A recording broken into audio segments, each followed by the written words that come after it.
Soft Serve Podcast. Creamy, delicious ideas without the creepy truck.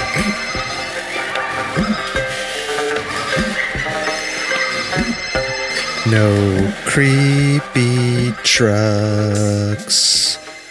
We're using the new mixer. Hi, everyone.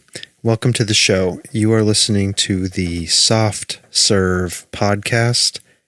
I am your host, Sawtooth Frank. And on the show this week, in addition to me trying my new mixer for the first time, which this is the inaugural mixer run, we are going to be talking about a topic that I find to be very interesting. Does consciousness survive death?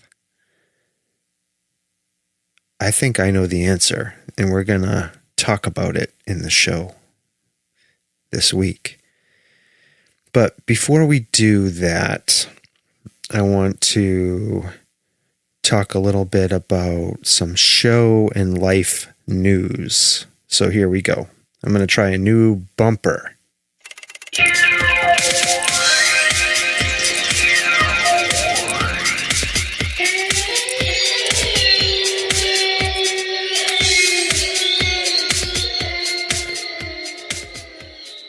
That is the bumper for show and life news.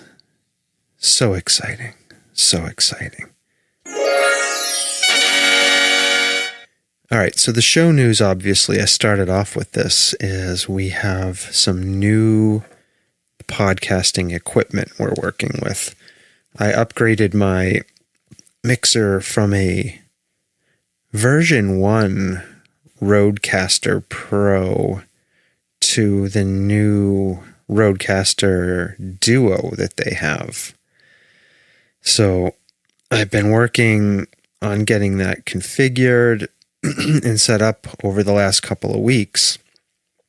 And that involves trying to adjust the settings, loading in the correct sounds.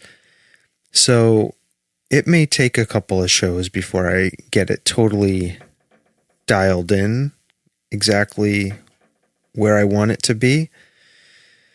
So bear with me, and if things sound really weird or really bad to you, let me know. Send me a message, leave me a comment on our social media spaces, Facebook, Instagram. You could send me an email, softservepodcast@gmail.com.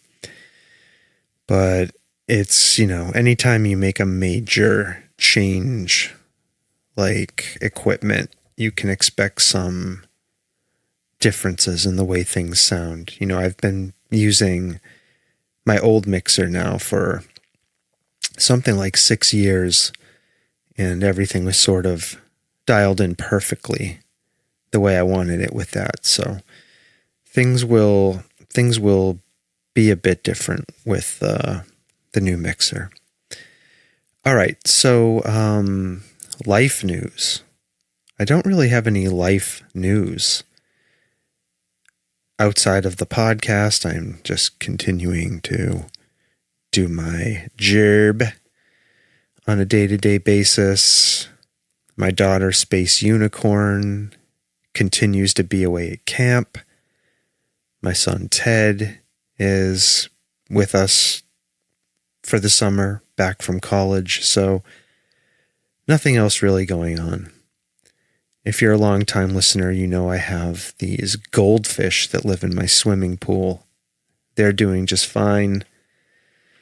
As a matter of fact, I need to order them some new food soon because they've eaten it all.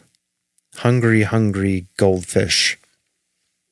So, no major updates, really.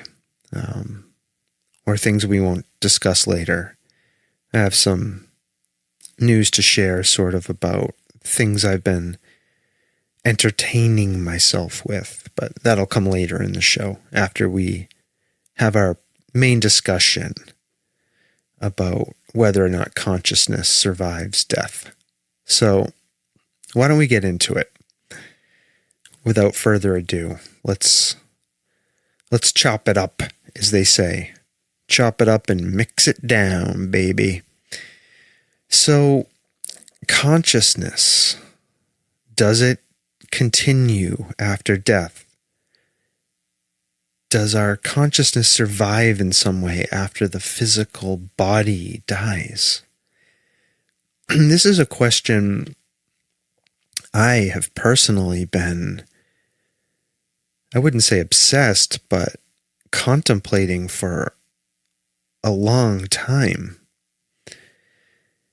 And I'll have to confess that my thoughts about it have changed over the years. I, many years ago, used to be sort of a hardline agnostic and atheist, and didn't believe there was anything deeper to human life than the biological realities that we see around us from day to day, right? So I believed people lived, well, people were born, people lived, and people died. And there was nothing more to it than that. But as I've gotten older, as I've walked on the surface of this planet for 52 years, my thoughts about that are beginning to change a bit. And we can talk about some of this as we get a little deeper into the conversation about consciousness. But I think first, a good place to start is, what do we mean when we talk about consciousness? What is it? And I think a good place to start in terms of a definition is what Wikipedia tells us. I know. I shouldn't be using Wikipedia. But, I think for our purposes today, it's a simple definition of consciousness, and it's a good one that will serve us well.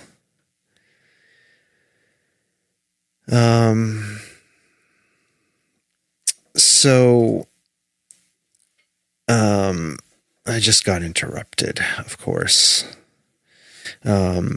So let's pause for a moment and briefly play the interruption music.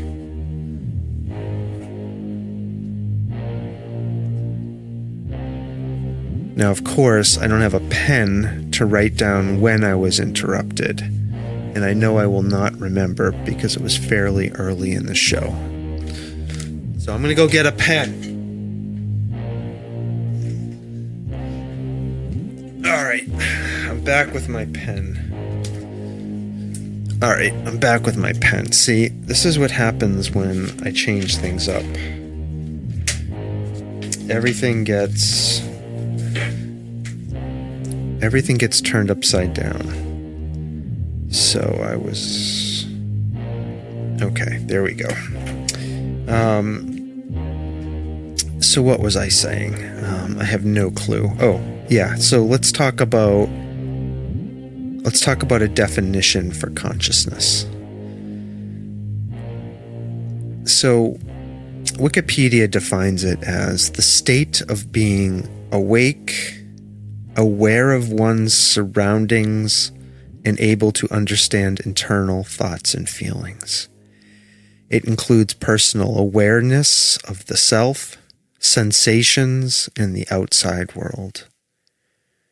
So that's consciousness. It's like the definition says, like being awake, being aware of yourself as an entity, and being able to understand that you have internal thoughts, feelings, that you sense stuff in the world. And as long as people have been conscious and thinking about consciousness, people have been proposing explanations for consciousness. And these range from mainstream scientific to religious and spiritual ideas about what consciousness is. Now, for the purpose of our conversation here, I think we're going to separate these ideas about what consciousness is into two general buckets. So scientific theories, which can be tested with experiments and the evidence can be analyzed. And if any of those theories were true, would probably rule out the possibility of consciousness surviving death. And then we have philosophical or spiritual or religious views of consciousness, which approach the question from a perspective that science cannot really answer. And it doesn't rule out the possibility of consciousness surviving after death. You know, the problem with philosophical, religious, or spiritual views is these ideas really, to the best of our knowledge, can't be tested, right? And we can't look at the evidence. So there's an element of faith, really, in accepting philosophical, spiritual, or religious views. And I think that makes a lot of people who are very firmly rooted in scientific thinking more uncomfortable. So let's dive into the different theories and models. I think we have 9 of them to go through. Okay, and we're going to, try not to linger too long on any one of them. But here we go. So I think the first theory that we're going to talk about is known as materialism. And it says that consciousness is what the brain does. Right? So the brain itself, its activity is consciousness. And this is obviously a scientific theory. We were talking about that a minute ago. And it says that through its, second to second or minute to minute experiences, your brain creates your conscious experience. Very much like a computer generates what's on a computer screen. And so you can think of it sort of like this. Your brain is the hardware, and your consciousness is the software that's running on the hardware. So this theory of materialism, that consciousness is generated by your brain, says that when the brain stops functioning, consciousness ends. So this obviously rules out the idea of consciousness surviving after death. Now, some of the strengths of this theory are that it fits very well with what neuroscience has discovered. And we know this also in the sense that we see with certain brain injuries and drugs, the conscious brain changes in predictable ways. I'm just going to say I'm going to have trouble pronouncing the word conscience versus consciousness. I don't know why, but that distinction fucks me up and trips me up all the time. But like I was saying, we know that certain brain injuries can change the consciousness in predictable ways. So like if you give somebody a frontal lobotomy, which is a horrific medical procedure they did in the 19th and 20th centuries, where they take a big fucking needle and insert it through your eye socket into the front part of your brain and move the tip of the needle around through your brain tissue. It destroys parts of your frontal cortex, and it makes people like zombies, makes them very docile. And that's a very predictable outcome of that procedure. We know that, for example, when you give certain drugs, right, like alcohol, that has a particular effect on the brain and the consciousness. Anesthesia has certain predictable effects on the brain and the consciousness. So, people who are proponents of materialism and the theory that consciousness is generated by the brain itself, they'll point to evidence like that.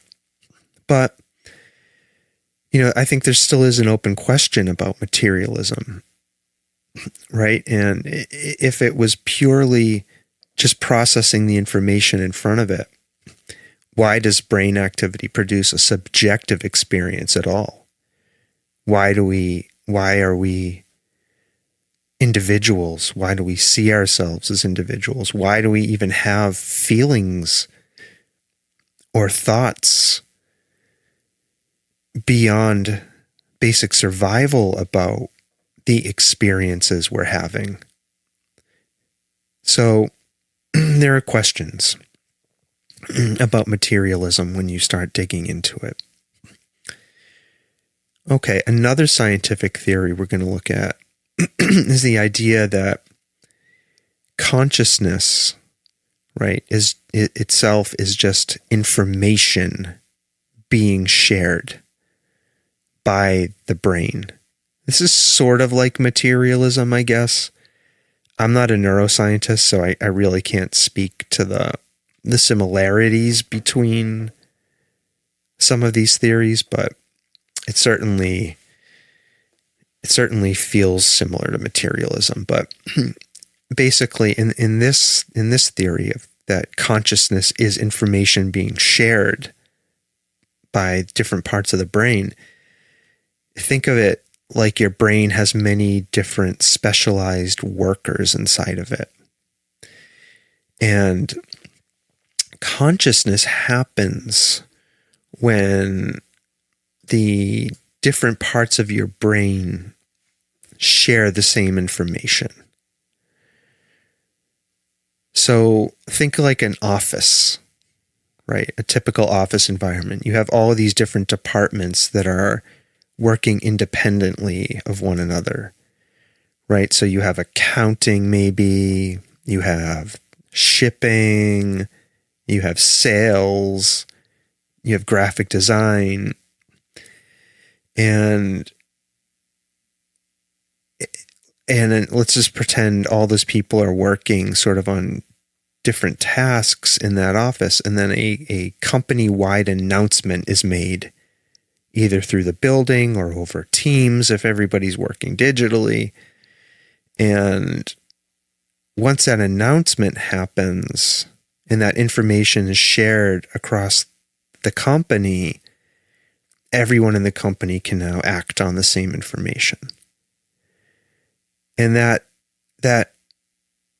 announcement and shared work is sort of like conscious awareness under this theory, right? That consciousness is just the function of information being shared amongst different parts of the brain.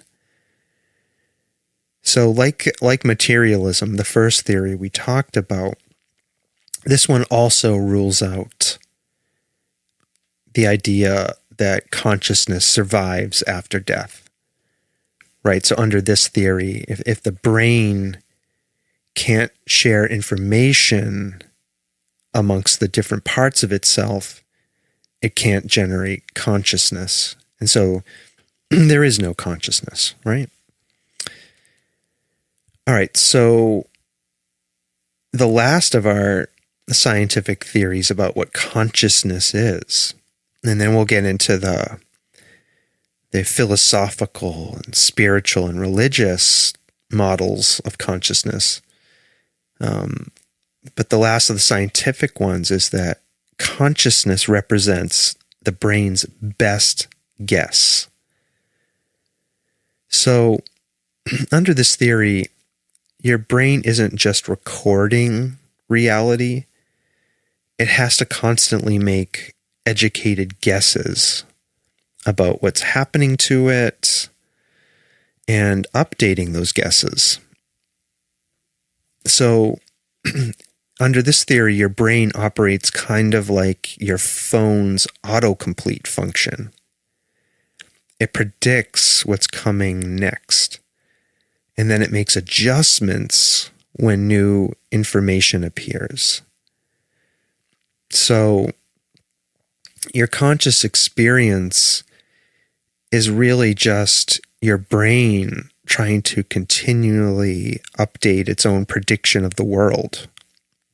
So, like we gave the example of the phone and the autocomplete, but, if you're going to walk out your door for the morning to go to work, like before you open that door, your brain is making predictions about what it's going to see on the other side of that door. And it's generating images in your mind, and you're having thoughts about that, whether you're aware of them or not. And that's what this theory is sort of saying, represents conscious experience as those predictions that your brain is continually making. So this one too would rule out any possibility of consciousness surviving after death. Right? If your brain is dead and your body is dead and it's not functioning, then you're not making predictions anymore about the world. And so you have no consciousness. So that's what this theory would say. All right, so now we'll transition into other ideas about consciousness.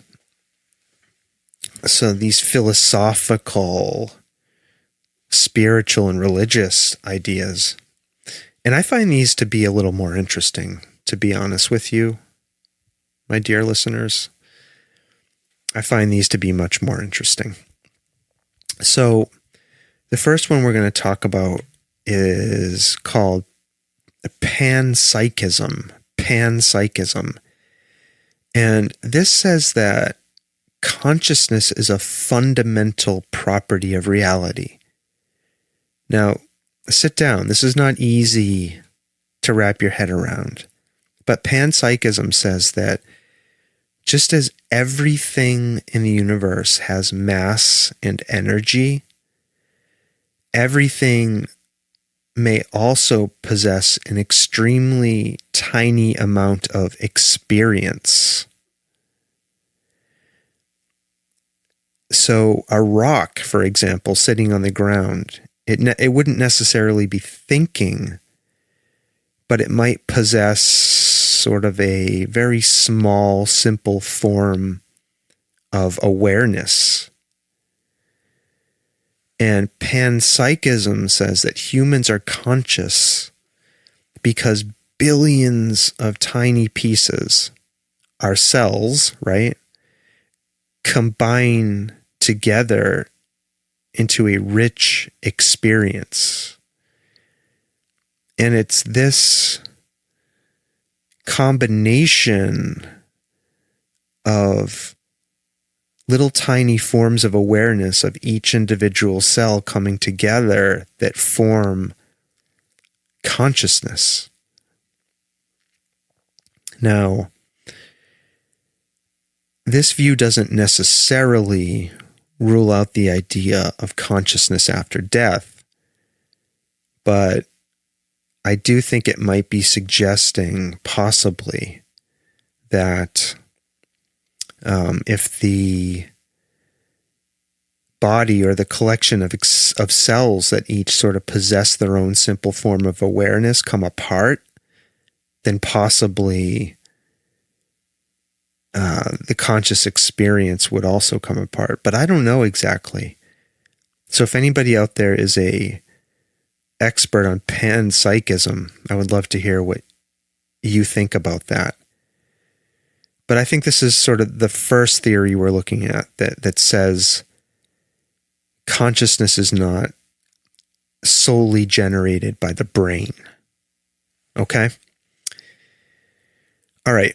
And the next theory that we're going to talk about, it's called dualism or receiver theory. And under dualism or receiver theory, consciousness acts like a radio signal. So your brain isn't creating consciousness, right, by those methods we talked about earlier. It actually is receiving or tuning into it. So the consciousness exists outside of the human body, somewhere in the universe, and our bodies or our brain receives that consciousness signal. Now, this is a very, very popular idea in many philosophical, spiritual, and religious traditions. And under this model, so thinking about the radio example, right? Consciousness is the radio station. Our brains and bodies are like the radio. And if the radio breaks, the signal is still there. It's still broadcasting. And so, in this view, when the body dies, consciousness may continue independently. We may tune into another body. Our conscious signal may get picked up by another receiver. So maybe every time a new human body is capable of receiving a consciousness signal, it picks it up. One of the free signals. And this could explain, this could explain certain near-death experiences, past life theories, right? But, right now, I'll have to say, I'll try to represent the scientific side of this, is that there are no widely accepted experiments or evidences that demonstrate that the receiver theory is valid, right? So this interpretation continues to be debated. All right, and there's another non-scientific theory of consciousness that we're going to talk about. This is sort of thought about is that consciousness, wherever it's generated from, is the real you, right? It's some sort of independent essence that exists apart from the body. So your body is temporary, but your true self, which different philosophies and spiritual and religious traditions might describe as a soul, the spirit, or the mind is not temporary. It exists separately from the body. And again, we find this idea, right, that your real essence is consciousness, that it's outside of the body. We see this represented in many, many religious and spiritual traditions. So, in other words, think of it like this, right? Life, biological life, is like wearing a costume. The human body is your costume, and your conscious self is the person wearing the costume, the person inside the costume. So when the costume wears out or you take the costume off, the person inside continues.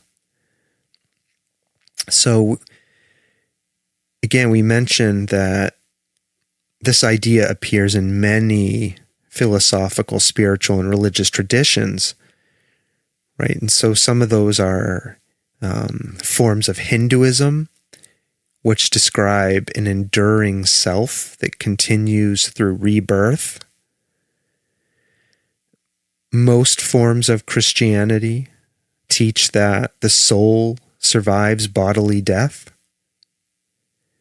Islam also teaches, like Christianity, that the soul continues after death and faces judgment. That's kind of scary. I don't want my soul to be judged. But, Christianity, I think, and Islam do have some component of that. And some of our Buddhist traditions also talk about rebirth, although many of them do reject the idea of an unchanging, permanent soul.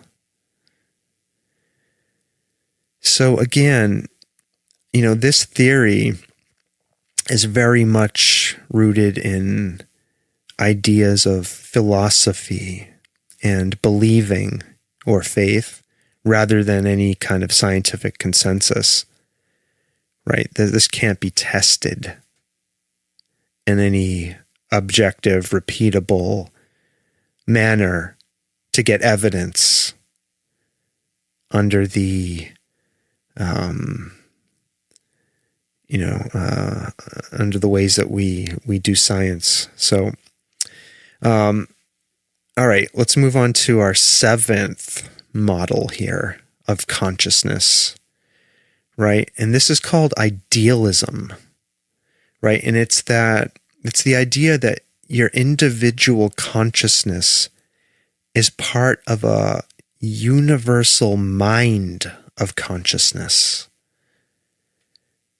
right? So instead of consciousness coming from physical, biological matter like a human body, all matter exists within consciousness itself. Yeah, that's pretty deep, right? So imagine the ocean, right? Individual minds, and I don't mean that in the physical sense. I don't mean brains. I mean individual minds of people are like waves on that ocean.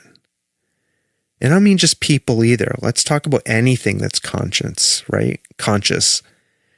I think dogs are conscious. Elephants are conscious. Dolphins, whales, right? There are animals around us that are clearly conscious. And if we're even talking about, if we integrate elements of panpsychism, right, which says even the rock possesses an element of, very simple, admittedly, but some element of awareness, right? All of these individual conscious minds are like waves on that ocean. And the universal consciousness is the ocean, right? So each person or each wave on that ocean feels separate, but ultimately we're all just expressions of a larger ocean of consciousness. I like this one. This one, there's something about this one that feels right to me. I'm going to give that one an affirmative sound. So again, many philosophers and spiritual and religious traditions, have versions of this idea. All right, let's go on to our eighth element here. Model of consciousness, which says that consciousness exists in another dimension or reality. The physical universe is only part of reality. Consciousness belongs to a larger realm that the brain can access. Right? So the brain is like a window into that larger reality. So when the body dies, that window shuts, and our consciousnesses, they return to the larger reality.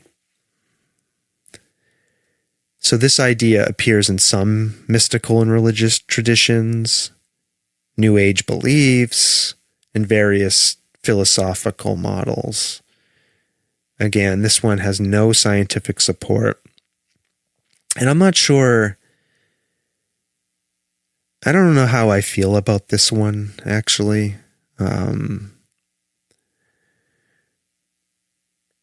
I guess it's sort of like it's like a multiversal or multidimensional theory.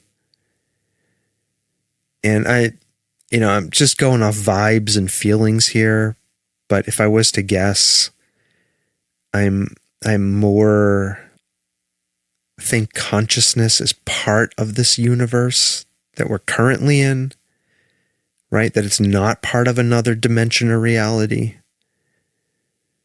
Because it feels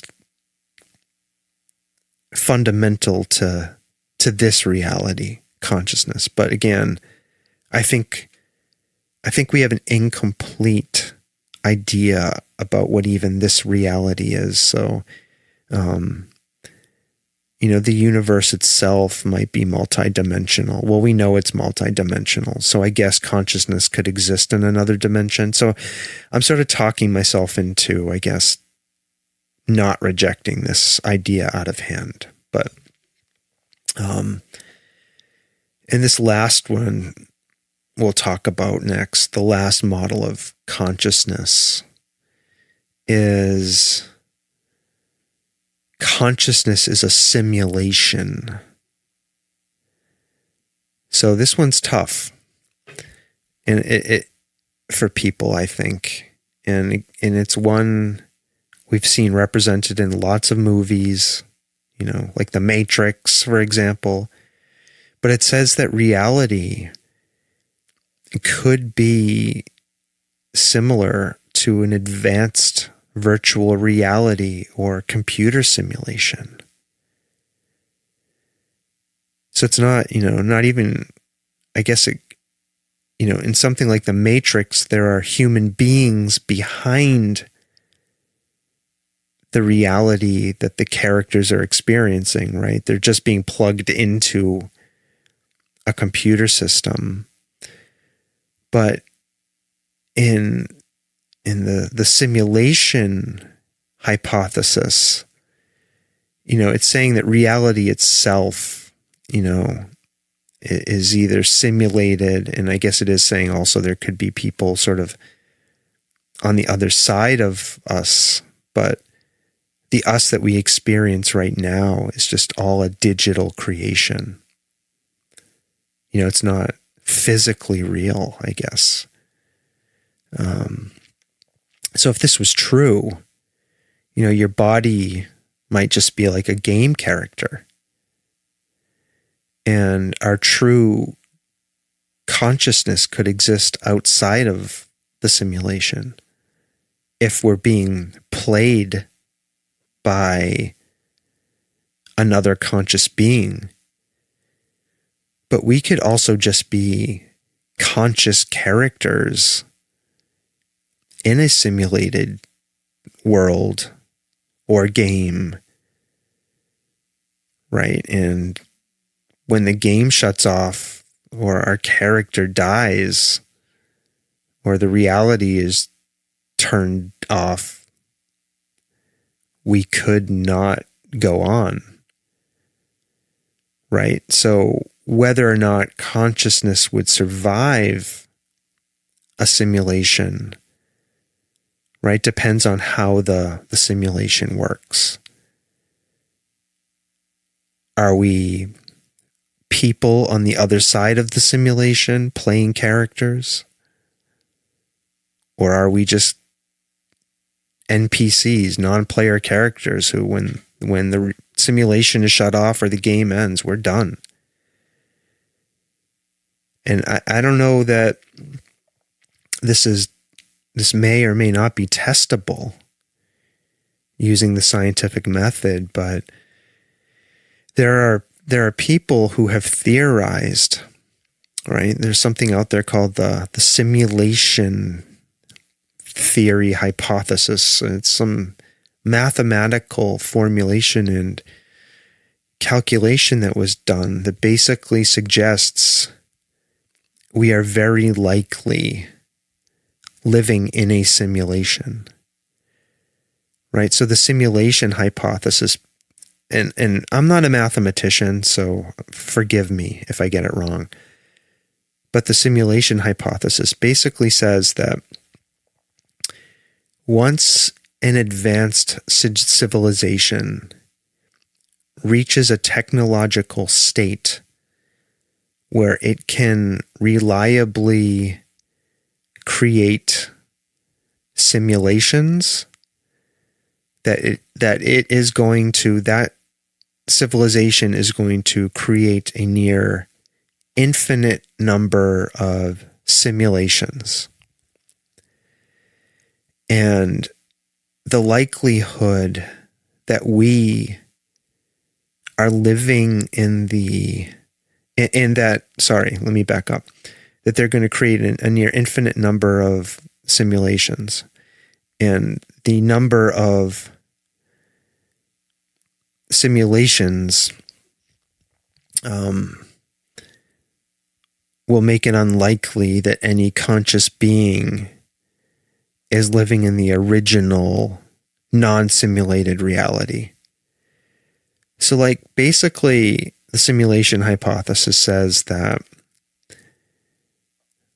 the mathematical odds are stacked against us that we're not living in a simulation. And part of me almost feels like that's a mathematical truth that we have to accept. I don't know. Because we're very close here in this reality, whatever it is, to being able to create convincing simulations. We're close to being able to create conscious artificial intelligence. Some people have even said we already have, right? That it's hiding from us, right? And so if we've been able to get to that point now in just, less than 100 years of technological advances, then it's likely that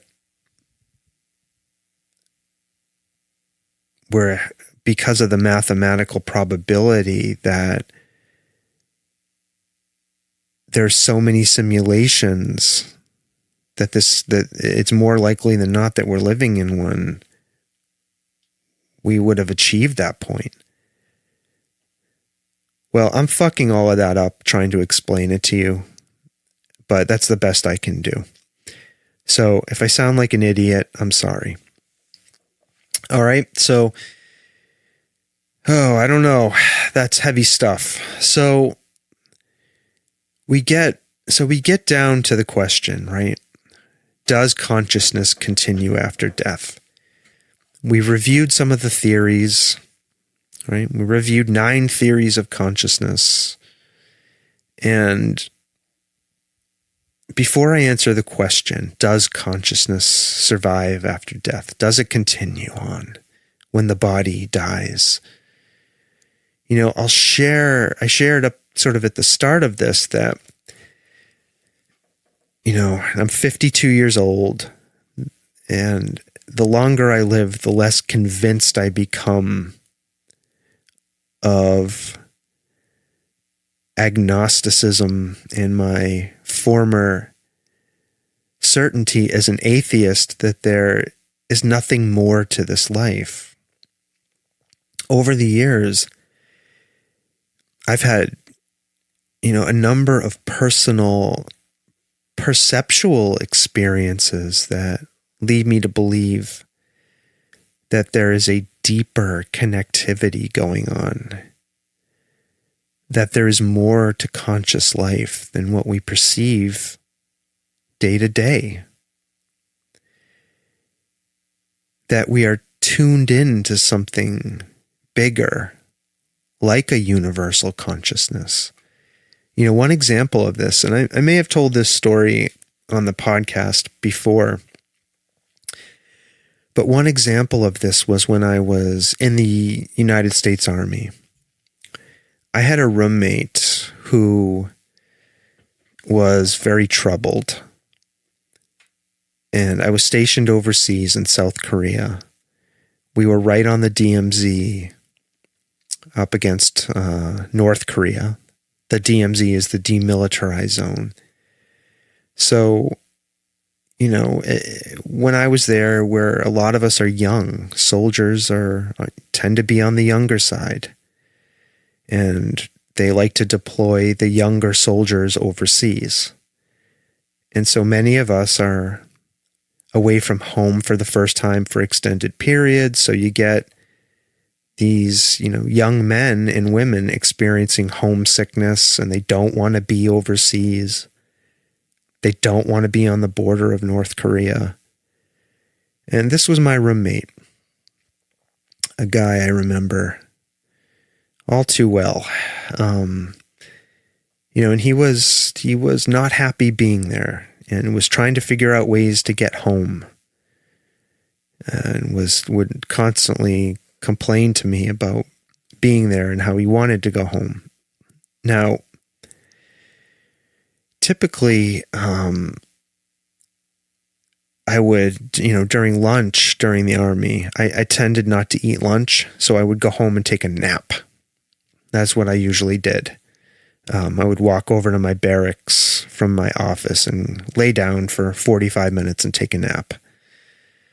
Well, this one particular week, I was about a 20-minute bus ride away from my barracks because I was taking a class to learn how to become a unit armorer, right? So that's the person who maintains and hands out the weapons, that sort of thing. So I was in this class and lunch was coming up, and I was saying to myself, do I really want to get on the bus and ride back to my barracks and take this long nap? Or take a shorter nap and then have to get back up and take another 20 minutes. Like, I would only have 20 minutes to take a nap, right? Calculating the 20-minute bus ride in both directions. But I got this nagging feeling in my head. I was like, no, you have to go take a nap. Even though it doesn't make sense, you need to go back and take a nap. It was like a feeling I was having. It was sort of unusual. Even all these years later, I can still recognize that as some kind of feeling I was getting. Like something wasn't sitting right with me. I just had this overwhelming nerve, like my nerves were overwhelmed, and this feeling I needed to go take a nap. I can't explain it. So, to make a long story short, get on the bus, get back to my barracks, and walk into my room, and I see my roommate there, this guy named John, lying on the bed, and I laid down on my bed to take a nap. So in those days, I could fall asleep very quickly, right? You're young, you're exerting yourself all day long, physically and mentally, so I can fall asleep very quickly. So I lay down on my bed and I fall asleep. And I had this dream. I dreamed that I was lying underneath my bed and staring up at the mattress. And then this large snake came down through the mattress into my mouth and crawled down my throat. Now, think about that. So this snake crawls down my throat, right? I'm choking and coughing and I can't breathe. And this voice in my head starts, saying, you're dying, you're dying, you're dying, you're dying, dying, dying, dying, dying. And that's what I'm hearing, this word dying over and over again. And then I wake up and I'm on my bed and I'm looking over at my roommate's bed and my eyes go to under his bed because that's sort of where I had been in my dream. I'm looking under his bed and I see what looks like a pill bottle lying on the ground under his bed. And then I notice his hand is hanging off the side of the bed. And then I'm like, my eyes kind of go up to him and I notice he was a Hispanic guy. He looked a lot paler than he usually did. Like he was kind of like ashen white. And then I started putting two and two together. I was like, oh my God, my roommate has just OD'd. And so I jump up, run over to him, take his pulse, feel he has a pulse. I flip him on his side, and then I run downstairs and we call 911, and he gets hauled off to the base hospital and end up getting his stomach pumped, and he survived. But I think about that experience. I think about the urge I had, right? That voice telling me to go back to my barracks and take a nap when it made no sense at all. But I decided to listen to it. I think about that dream, right? And then, the words in my dream, dying, dying, dying. And it's very, very hard for me to accept that all of that is some sort of coincidental construction of the mind. It's very, very difficult. Some people might say to me, oh, well, you knew your roommate was unhappy. You knew he didn't want to be there. Somebody might say to me, when you walked into the room, you probably unconsciously saw the pill bottle on the floor. I don't think so, because the angle of that bottle would not have been able to see it when I walked in. It was far enough under the bed, it had rolled. So you can think what you want about that. You can think it's all a trick of the mind. It's all coincidence. The older I get, I don't think so. I'm more convinced than ever that there's something more going on. I receive some kind of message. I don't know if it's from the universal consciousness. I don't know. I'm not saying what it is, but I feel there were other factors involved that we don't understand. You know, I think another experience for me that was kind of profound is when my father was dying. And, you know, up in the day up to the 24 hours preceding his death, he was very cognitively with it. I will say that. He was completely together. He didn't have dementia. He didn't have, you know, any other kind of impairment going on, you know, except dying. But he was seeing people, you know, ghosts in the room with him, visiting him, you know, leading up to his death. And this is something that's also, I think, you know, widely reported by families of people who are dying, hospice nurses, and, you know, I guess you know, it's an open question about whether or not those are tricks of the mind, right? Tricks of the memory. You know, as you are dying, your brain is sort of manifesting visions of people you knew when you were alive. Maybe. But, you know, my until you've experienced it or seen it happen to somebody, I feel like it's very easy to dismiss as a figment of the dying mind.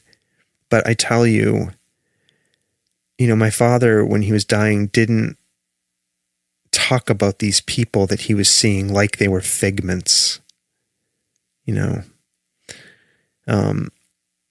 And so I think I mentioned too before on this, on the podcast, I've seen ghosts twice in my life. Once when I was a young child, I must have been around 5-ish.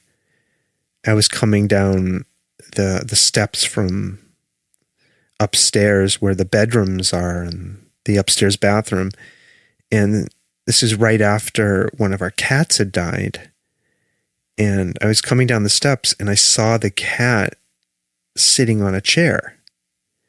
And I was very confused because I couldn't understand why the cat was there.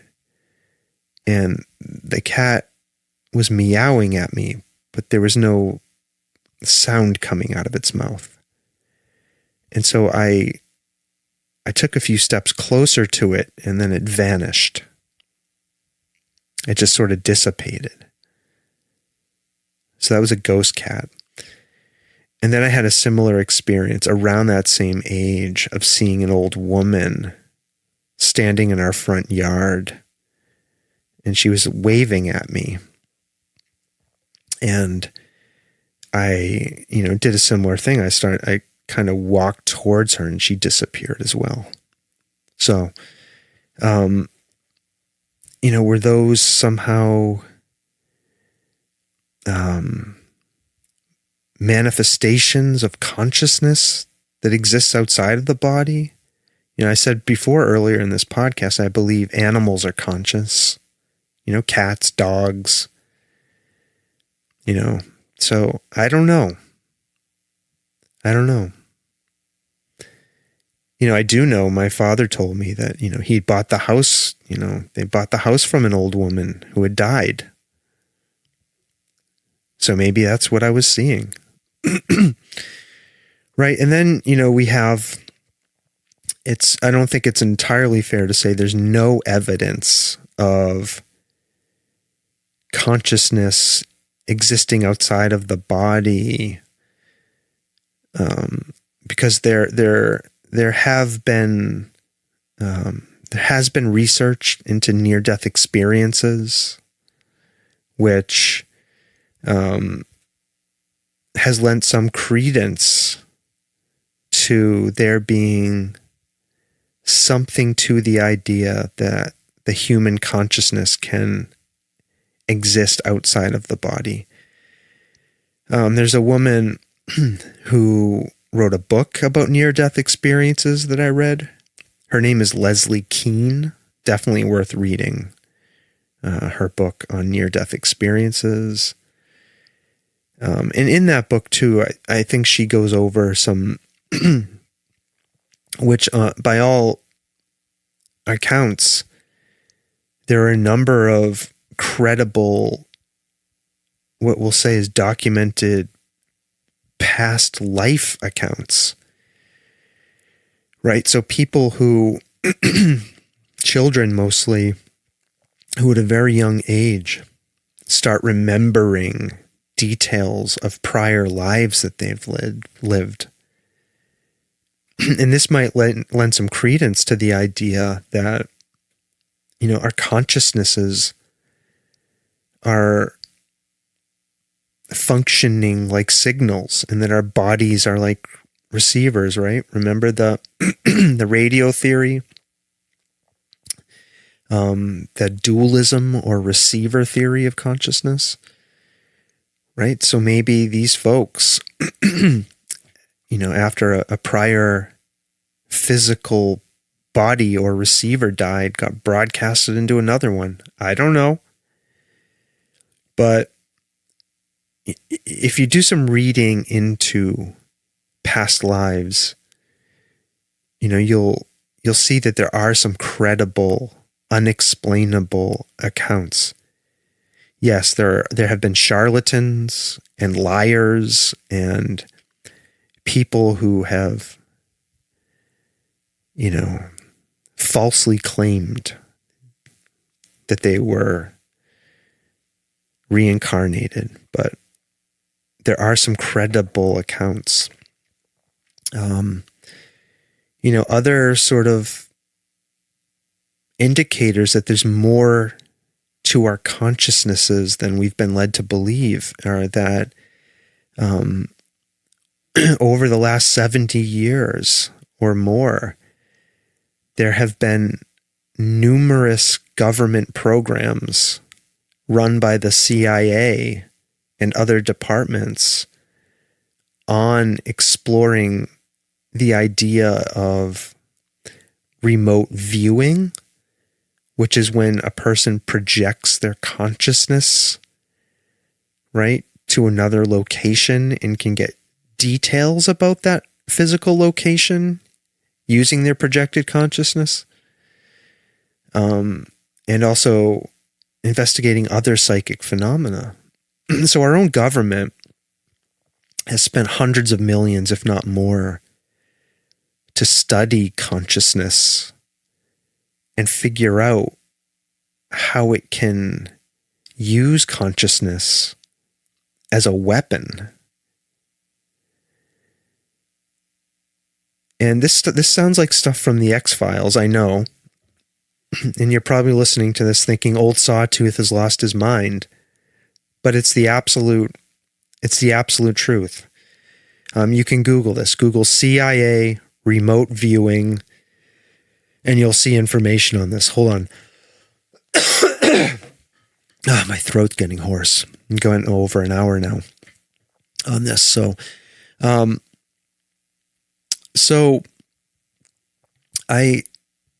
you may think I'm full of shit. You may think I'm crazy. You may be sitting there thinking that there's no way in hell consciousness survives after death. That's, you can believe that. But I would also say, there are many books out there on this, and there has been credible research done that at least suggests there's more. So now I'm going to come to answer the question, because that's what I want to do, right? Does consciousness continue after death? And I think my answer has to be still, I don't know, but I'm leaning yes. I don't know, but I'm leaning yes. So, what do you think? I'd be really curious, my dear listeners, what you think about this. Now, some of you, like I said, some of you are going to think I'm totally full of shit, but I am curious what your thoughts are. Okay. So let's end the show with a quick review of what I am entertaining myself with. And I'm going to play my new entertainment bumper. So here you go. What are we entertaining ourselves with? Recorded in front of a live studio audience.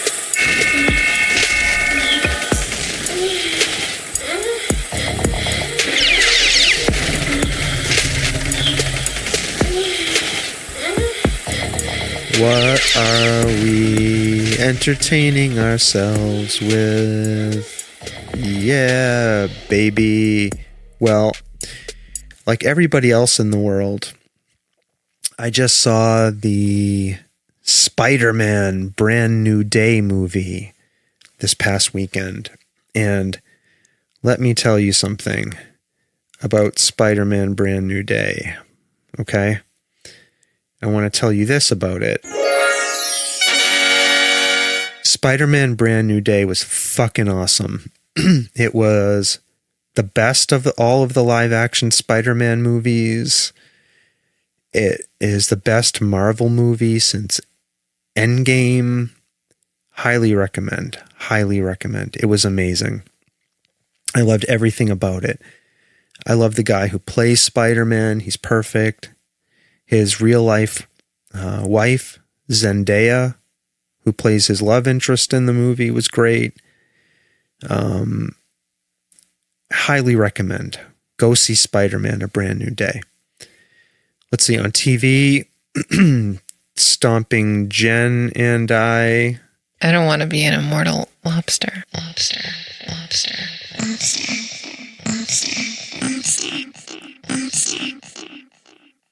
Stomping Jen and I are watching, we just finished watching these two documentaries. One is called Trust Me, The False Prophet, which is about another disgusting, perverted Mormon polygamist who raped a bunch of children. It's an awful, awful story, but the documentary was done very well and has a very hopeful ending, which I liked about it. Sorry about that. Another one I watched was the Idaho Murders College Nightmare. And that was about this piece of shit doctoral student who turns out he was studying criminology at Washington State University, I think. And he ended up murdering, he confessed to this. He ended up confessing to murdering 4 college students as part of a plea deal to avoid getting the death penalty.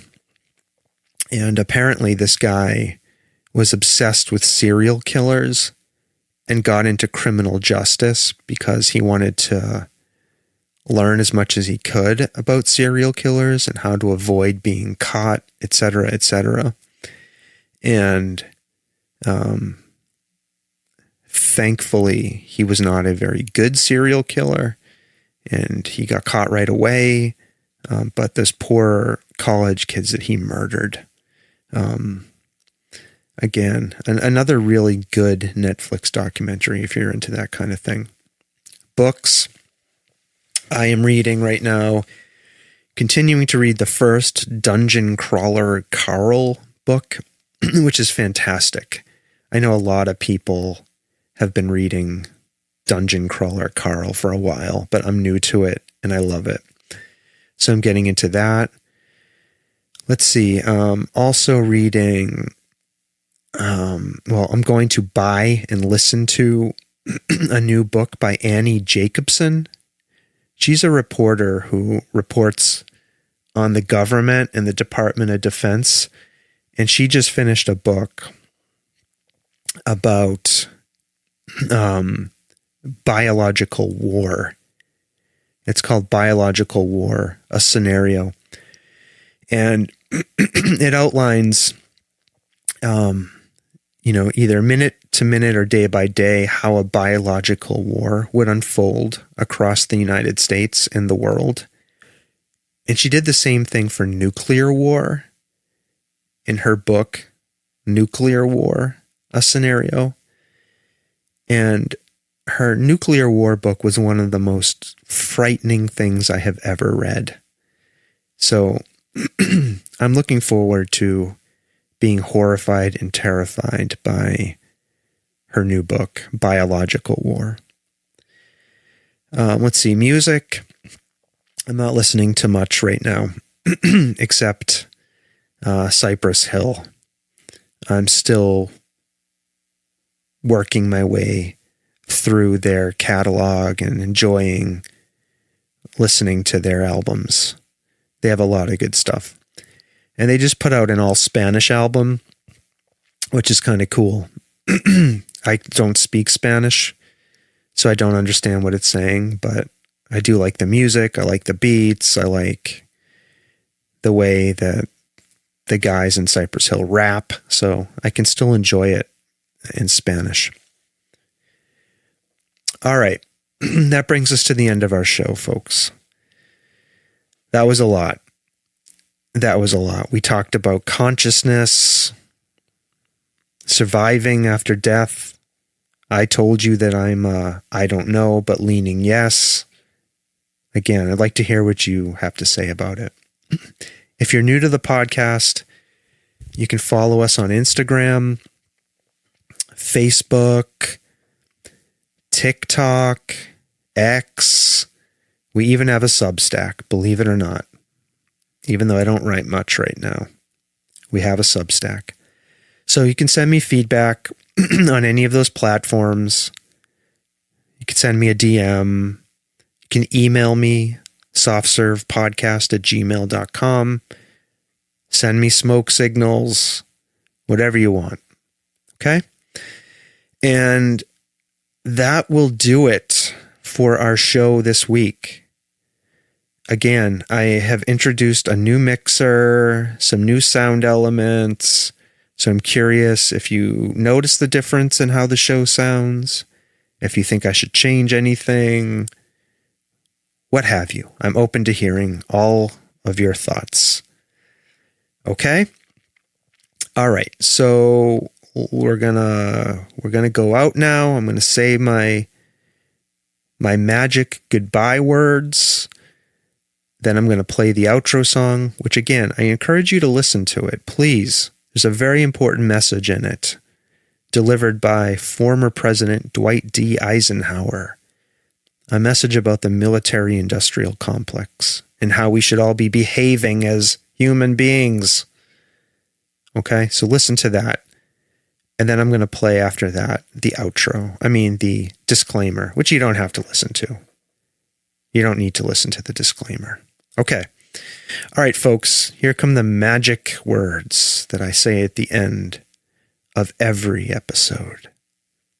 Bye now.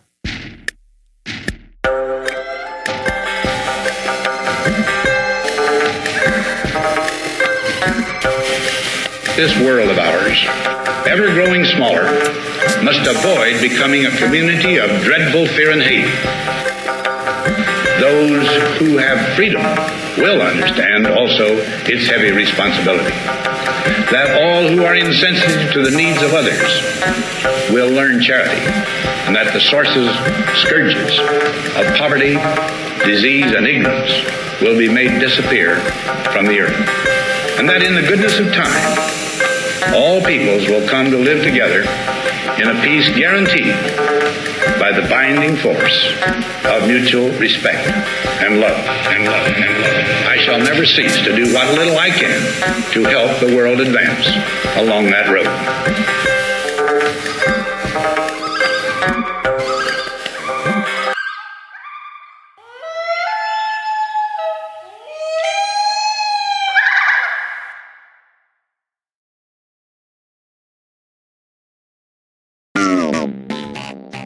The views, thoughts, and opinions expressed in this podcast belong solely to the podcast participants, and not to any participant's employer, organization, committee, or other group or individual.